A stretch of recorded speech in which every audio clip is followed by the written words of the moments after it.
amigos, sejam bem-vindos a mais um vídeo do História à la carte. O tema de nosso vídeo de hoje é a Primeira Revolução Industrial. A Primeira Revolução Industrial marca uma das mais importantes transformações ocorridas na humanidade. Ela marca definitivamente a passagem do que era feudalismo para o que vai se transformar em capitalismo. Essa revolução, ela acontece a partir da segunda metade do século XVIII, especificamente na Inglaterra. Apesar de trazer uma transformação gigantesca no modo de vida da humanidade, ela pode ser entendida de uma maneira muito simples. Nada mais é do que a passagem de um modo de produção. Meus amigos, modo de produção é como as coisas são produzidas. Modo de produção é como as coisas são produzidas. Correto? Dessa maneira, a Revolução Industrial marca a transformação de um modo de produção manufatureiro, ou seja, a manufatura, uma produtividade basicamente feita à mão, para um modo de produção produzindo em uma maquinofatura, ou seja, uma maquinofatura onde a produção é feita pelas máquinas. A Revolução Industrial, a Primeira Revolução Industrial, surgida na segunda metade do século XVIII na Inglaterra, é o primeiro momento onde nós temos a transformação de uma manufatura para uma maquinofatura. Apesar de conseguirmos resumir em uma única frase a transformação causada na Primeira Revolução Industrial, temos de entender que ela não foi assim realmente tão simples. Primeiramente, precisamos entender o chamado pioneirismo inglês. Os elementos que fizeram com que fosse a Inglaterra a pioneira a possuir a Revolução Industrial. Por que a Revolução Industrial começou justamente na Inglaterra e não em outros locais do mundo? Meus amigos, no final do século XVIII, na segunda metade do século XVIII, a Inglaterra gozava de certos quesitos que faziam com que ela tivesse uma vantagem em relação a outros países do mundo. Por exemplo, dentro desses elementos conhecidos como pioneirismo inglês, nós temos justamente uma grande oferta de mão de obra. No final do século XVIII, nós temos que a Inglaterra possuía cidades muito populosas. A população inglesa estava sujeita a trabalhar por qualquer coisa para não passar fome. E de onde surgiu essa mão de obra? Ali no final do século XVII e no começo do século XVIII, nós tivemos um movimento chamado cercamentos, ou enclosures. Na Inglaterra, haviam ainda, no final do século XVII, terras devolutas. Essas terras devolutas eram ocupadas por camponeses que, apesar de viverem nessas terras por gerações, não possuíam documentação, não possuíam a propriedade, a posse da terra de fato. No final do século XVII, nós temos então que o parlamento inglês permite que alguns indivíduos adquiram essas terras e as cerquem. Daí vem o nome cercamentos. Esses cercamentos são produzidos justamente para realizar ali a cria de ovelhas na sua maioria. Como a criação de ovelhas exige uma quantidade muito menor de pessoas para trabalhar, muitos indivíduos, muitos camponeses são expulsos dessas terras e vão se sujeitar ao trabalho nas cidades. Por isso, se sujeitando ao trabalho nas cidades, para não passar fome, nós temos que a Inglaterra tinha uma grande quantidade de mão de obra barata. Além dessa quantidade de mão de obra barata, a Inglaterra também possuía uma grande oferta de matérias-primas. A Inglaterra, naquele momento, já possuía uma grande quantidade de colônias, e essas colônias, então, ofereciam a matéria-prima por valores baixos para a metrópole inglesa. Nós temos ali, por exemplo, matérias-primas como lã, como algodão, como minério de ferro, como carvão, elementos que são extremamente importantes para entendermos como surgiu a Primeira Revolução Industrial. Além da oferta de matérias-primas, nós temos ali também que havia um grande capital acumulado, havia muito dinheiro acumulado, principalmente na mão ali da burguesia inglesa. Esse capital acumulado na mão da burguesia inglesa era proveniente principalmente das atividades do mercantilismo inglês, do século XVII ainda, do início do século XVIII também, provenientes ali do mercantilismo inglês e também da pirataria. A Inglaterra tinha bastante dinheiro para investir principalmente em novas tecnologias. Então nós temos ali uma grande oferta de mão de obra, uma grande oferta de matéria-prima e uma grande quantidade de capital. Mas o elemento principal que faz com que a Inglaterra seja pioneira da Revolução Industrial é que a Inglaterra, na segunda metade do século XVIII, era o único país do mundo que possuía um governo norteado, liderado pelos ideais burgueses. A Inglaterra, meus amigos, ali no final do século XVII, passou pela chamada Revolução Gloriosa. E na Revolução Gloriosa surge no comando da Inglaterra justamente o parlamento. O parlamento inglês, pessoal, era que realmente governava a Inglaterra. A Inglaterra, como hoje, possui a sua monarquia, mas que não tem o poder real de governo. Quem governava a Inglaterra ali desde 1688, que é a data da chamada Revolução Gloriosa, era o parlamento. E como a grande parte dos membros do parlamento era envolvido com os ideais burgueses, eram realmente burgueses, ou eram nobres emburguesados, ou seja, nobres que viviam de acordo com o ideal burguês, nós temos então que quem governava a Inglaterra era justamente este ideal, o ideal da burguesia. O ideal de lucrar, o ideal de acumular, o ideal de buscar uma maior produtividade. Neste ponto, então, liderado por esse ideal, que era o ideal da burguesia, que era o único país do mundo que possuía naquele momento, nós temos então que soma-se a esse ideal a oferta de mão de obra, a oferta de matéria-primas, o capital acumulado, o dinheiro acumulado, nós temos então uma necessidade de maior produtividade, de maior investimento, e dessa forma então acabará surgindo na Inglaterra a primeira revolução industrial, que vai ser na segunda metade do século XVIII. A primeira revolução industrial trará inúmeras transformações. Primeiro, na produtividade. Nós nunca tivemos até então na história humana um nível de produção tão alto quanto nesse momento. Nós temos ali na geração de riquezas, já que a Inglaterra, sendo o primeiro país da Revolução Industrial, irá surgir como a grande potência do mundo nesse momento. E nós temos também com a questão do desenvolvimento tecnológico. Máquinas irão surgir, a maquinofatura. Nós temos ali, a primeira máquina é justamente a máquina a vapor, a utilização da força do vapor para impulsionar agora essas indústrias. Nós temos também que surgirá o tear mecânico. Nós temos ali que a partir de agora a força do vapor e o tear mecânico irão produzir uma grande quantidade de tecidos para as indústrias inglesas, aumentando essa produtividade. Nós temos também o surgimento da locomotiva a vapor. Por mais que seja ainda primitiva, nós temos ali a utilização das máquinas para ampliar os meios de transporte. Então nós temos aí grandes e importantes transformações, mas nem todas elas são tão positivas. Nós temos ali que surgirá também uma urbanização desenfreada e sem planejamento. Justamente porque precisavam chegar rápido nas fábricas, muitas comunidades, muitos cortiços surgirão próximos às fábricas. Locais esses, muitas vezes insalubres, sem saneamento básico, sem local adequado para os trabalhadores viverem, ou seja, surgirão cidades sem planejamento e desorganizadas. Nesse também, temos que incluir a questão justamente da poluição. A poluição é um elemento que surgirá nesse momento. Nós temos ali que a queima de carvão era justamente o grande motivador desse vapor. E dessa maneira nós temos despejado na atmosfera uma quantidade muito grande de sujeira. Começa aí a aumentar essa questão.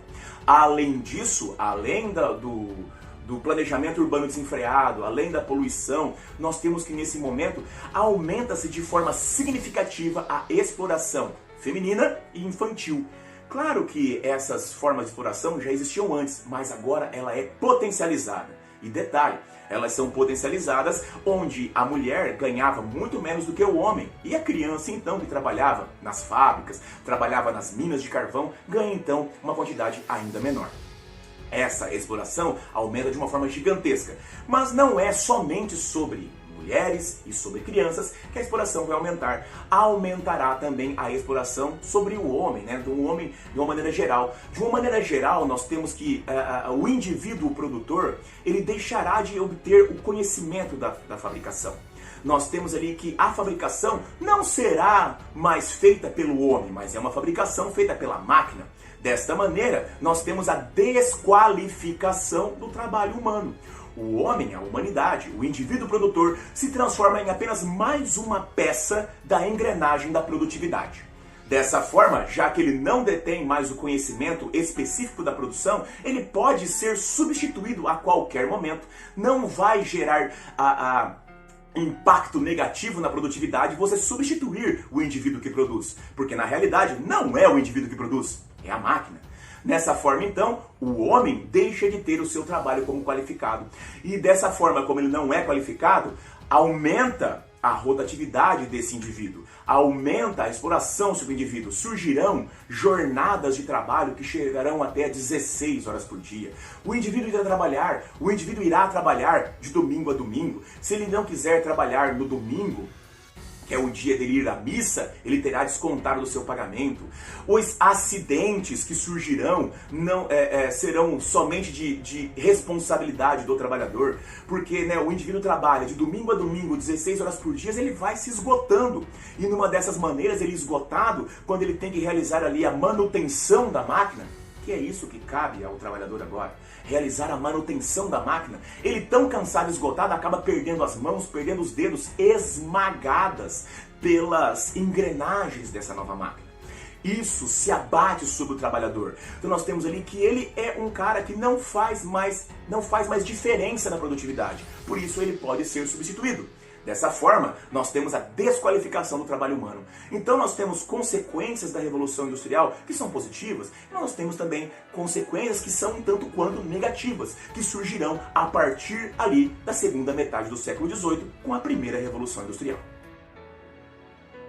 Como dissemos há pouco, a exploração sobre o indivíduo humano aumenta de forma considerável com a primeira Revolução Industrial. Alguns indivíduos, então, irão começar a se organizar justamente contra essa exploração. Surgirão movimentos de operários conhecidos como reações operárias. Esses movimentos serão justamente tentando fazer com que a exploração termine ou diminui, pelo menos. Bom, o primeiro grande movimento que surgiu neste momento de reação operária é o chamado ludismo. O ludismo, meus amigos, existiu entre 1811 e 1812, já no início do século XIX. Nesse quesito, nós temos que os ludistas seguiam o indivíduo chamado Ned Ludd. Eles serão conhecidos como os quebradores de máquinas. Esses indivíduos, eles veem que o problema de sua exploração, o problema que acomete-os agora é justamente a existência das máquinas. Já que as máquinas são as causadoras do seu sofrimento, eles então irão combatê-las, eles então irão tentar destruí-las. Nessa tentativa de destruição, muitos operários serão presos, muitos operários serão condenados, afinal de contas, reagir ou fazer um movimento, esses movimentos de reações operárias são considerados crimes. Dessa forma, então, muitos acabarão sendo presos e o movimento acabará desbaratado. No entanto, a ideia de organização, ela continua. E nesse momento, a partir de 1824, surgirão as questões conhecidas como trade unions.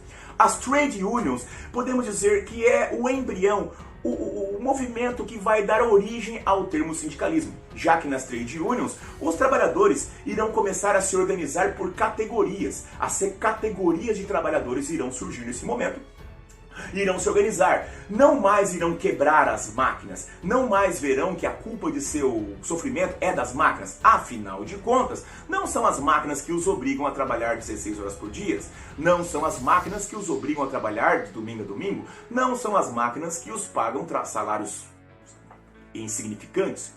Dessa forma, eles começarão a combater essa injustiça que eles percebem de uma forma diferente. Começarão a utilizar, por exemplo, as greves. As greves serão utilizadas a partir desse momento como arma na busca de melhores condições de trabalho, de melhores condições de vida. Claro que eles também serão punidos, eles também serão combatidos. Também é visto como crime essa organização sindical. Mas, apesar das trade unions serem fortemente combatidas, a ideia da organização irá permanecer. Finalizando essa questão das reações operárias, nós temos que entre 1837 e 1848, nós temos ali que surgirá o chamado movimento cartista ou cartismo. Esses movimentos justamente existirão nas tentativas de, já que a utilizar a violência quebrando as máquinas não deu certo, a utilizar também ali a organização, as greves também não deu certo, os trabalhadores irão redigir petições, pedidos ao parlamento inglês, pedindo melhores condições de vida, pedindo que exista um representante no parlamento, pedindo que tenha uma jornada de trabalho de 10 horas, pedindo que a mão de obra infantil e feminina não seja tão explorada assim. Essas medidas para nós atualmente até parecem bobas, afinal de contas é lógico. que isso deve acontecer. No entanto, estamos falando ali do começo do século XIX. Nesse quesito, meus amigos, é justamente neste momento que nós temos que o cartismo não será bem, digamos, bem atendido. O cartismo não será atendido. Essas reivindicações naquele momento não serão atendidas, mas com o passar do tempo, quando adentra-se a já chamada Segunda Revolução Industrial, essas reivindicações voltarão a ser vistas, elas serão revistas e começarão a ser paulatinamente atendidas. Mas lembre-se, o ludismo não teve sucesso. As trade unions, apesar de permanecerem a ideia, não teve sucesso. O cartismo, apesar de permanecer ali a ideia e no futuro serem atendidos, naquele momento não tem sucesso. Então percebam que as reações operárias, infelizmente, não levam nada a lugar nenhum. Meus queridos, finalizando então nosso pequeno vídeo, podemos entender as seguintes questões. Primeiro, qual é o tempo da existência da primeira Revolução Industrial? Por volta de 1760 a 1850. É o período ali, mais ou menos ali, da primeira Revolução Industrial. Qual é o país onde surgiu a primeira Revolução Industrial? Inglaterra. A Inglaterra possuía elementos que favoreciam e dessa forma fizeram a primeira Revolução Industrial. Qual é o tipo de indústria? Qual é a primeira indústria a surgir? A indústria têxtil. A indústria têxtil, produção de tecidos, é a primeira indústria a surgir nesse momento. Qual é a principal forma de matéria-prima? Nós temos ali lã, carvão, minério de ferro e algodão, as principais matérias-primas. Qual é a principal forma de energia? A forma de energia utilizada é o vapor. Qual é o combustível? O combustível da primeira Revolução Industrial é o carvão. Dessa forma, nós temos ali que o mundo nunca mais será o mesmo. A Inglaterra irá despontar como a maior potência mundial ali naquele momento. Essa liderança inglesa irá perdurar justamente ali, ela irá se consolidar ali desde de 1850, ou de 1750, no início da primeira Revolução Industrial, irá perdurar ali até 1918. Percebam o quão foi importante a primeira Revolução Industrial para a consolidação do poder inglês perante o mundo todo. Meus amigos, se esse vídeo lhe ajudou, assine o canal, ative o sininho e ajude o História à la Carte a se tornar um canal que possa ajudar não apenas você, mas muito mais pessoas por aí. Um grande abraço, meus amigos, vida longa e próspera e até a próxima!